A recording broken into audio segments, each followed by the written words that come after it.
என்று வரவேற்கிறோம். எப்பொழுதுமே சிரித்த முகத்தோடு யார் வந்தாலும் ஒரு கஷ்டங்களை சொன்னாலும் அதை உடனே தீர்த்து வைக்கிற ஒரு இடத்துல இருக்கிற ஈகை கருணாகரன் தன்னோட 61வது பிறந்தநாளை கொண்டாடிட்டு இருக்கிறாரு.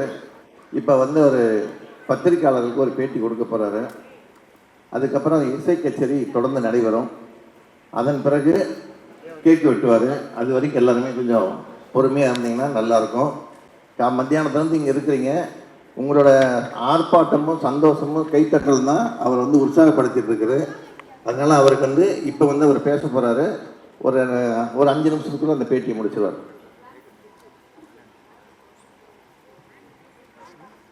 இனிய விழா மாலை நேரத்திலே மகத்தான முறையிலே நடைபெற்று கொண்டிருக்கும் இனிய விழா என் பிறந்த நாள் விழா சீரோடும் சிறப்போடும் உங்கள் ஆதரவோடும் நடைபெற்று கொண்டிருக்கும் இந்த பிறந்த நாள் விழாவிற்கு வருகை தந்திருக்கும் அனைத்து நண்பர்களுக்கும் சகோதர சகோதரிகளுக்கும் என் முதற்க நன்றியை தெரிவித்துக் கொள்ள நான் கடமைப்பட்டிருக்கிறேன். பத்திரிகையாளர்கள் அவர்களுக்கு வேலை காரணமாக வெளியில் செல்ல இருப்பதால் ஒரு 15 பத்திரிகையாளர்கள் யூடியூப் சேனல் மற்றும் தொலைக்காட்சியிலிருந்து வருகை தந்திருக்கிறார்கள். அவர்களுக்கு ஒரு 5 நிமிடம் என்னுடைய பிறந்தநாள் வாழ்த்து செய்தியாக இங்கு கூற இருக்கிறேன். தொடர்ந்து 30 வருட காலமாக இது போன்ற நிகழ்ச்சிகள் நடத்தி என்னால் முடிந்த சில உதவிகளை செய்து வருகிறேன். இந்த நாளில் அப்படி ஒரு உதவி செய்ய வேண்டிய ஒரு காலகட்டாயம் இருந்தது. தேர்தல் அறிவித்த காரணத்தால் அப்படி உதவி செய்யக்கூடாது என்ற சட்டத்திற்கு கட்டுப்பட்டு வேறு தேதியில் அந்த நிகழ்ச்சியை மாற்றி வைத்திருக்கிறேன். இருந்தாலும் பிறந்த நாள் கொண்டாடுவதிலும் சிரமங்கள் இருந்தது. இன்று வெடிகாலம் 4 மணி அளவுக்கு தான் எனக்கு ஒப்புதல் கிடைத்தது. நிகழ்ச்சியை நீங்கள் நடத்தி கொள்ளலாம் என்று. அவ்வளவு சிரமப்பட்டு தான் இந்த நிகழ்ச்சி நடந்து கொண்டிருக்கிறது. இந்த நிகழ்ச்சிக்கு பெருந்திரளாக வந்திருக்கும் என் குடும்பத்தாரும் சரி, நண்பர்களும் சரி, மற்றும் இசை நிகழ்ச்சி குழுவினரும் சரி, பத்திரிகையாளரும் சரி, அனைவருக்கும் உங்கள் பொறுப்பாதங்களை தொட்டு வணங்கி வேண்டி கேட்டுக்கொள்கிறேன். பத்திரிகையாளருக்கு ஒரு மிகையான அன்பான வேண்டுகோள். வருடம் என்னை சந்தித்து இப்படி பத்திரிகையாளரின் சந்திப்பை ஏற்படுத்தி கொடுக்கும் அண்ணன் விஜய் முரளி அவர்களுக்கும், அவர் சினிமா துறையில் கலைத்துறையிலும் ஒரு மிகப்பெரிய பொறுப்புகளெல்லாம் வகித்திருக்கிறார்.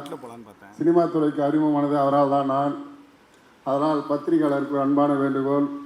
என் பிறந்த நாளில் என்னால் முடிந்த சேவைகளை வருடம் மார்ச் 19 அன்று படிக்கிற குழந்தைகளுக்கும், முதியோர்களுக்கும், விதவை பெண்களுக்கும் முடிந்த உதவிகளை செய்து வருகிறேன். இது தொடரும் உங்கள் ஆதரவோடு. உயர்கல்வி படிக்கும் மாணவ மாணவர்களுக்கு கல்வி கட்டணம் செலுத்தி வருகிறேன்.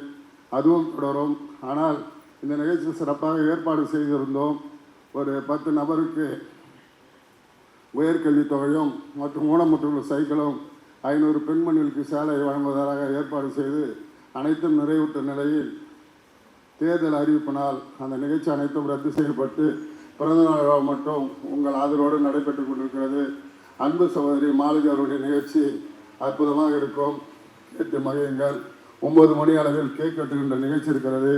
அப்போது உங்களுடைய அன்பையும் ஆதரவையும் பிறந்தநாள் வாழ்த்துக்களை நான் பெற்றுக் கொள்கிறேன். நன்றி, வணக்கம். தென்னிந்திய திரைப்பட பத்திரிகை தொடர்பாளர் யூனியன் தலைவர் என்ற முறையிலும், தமிழ் திரைப்பட தயாரிப்பாளர் சங்கத்தில் உறுப்பினர் என்ற முறையிலும், பிலிம் சேம்பர் செயற்குழு உறுப்பினர் என்ற முறையிலும் டாக்டர் ஈகை கருணாகரன் அவர்களுக்கு இப்பொழுது மாலை அணிவிக்கிறோம். தயவு செய்து யாரும் மேடைக்கு வரோம்னா நான் கீழே இறங்கிடுவேன். இன்னிசை நிகழ்ச்சி தொடரும். மன்னிக்கவும்.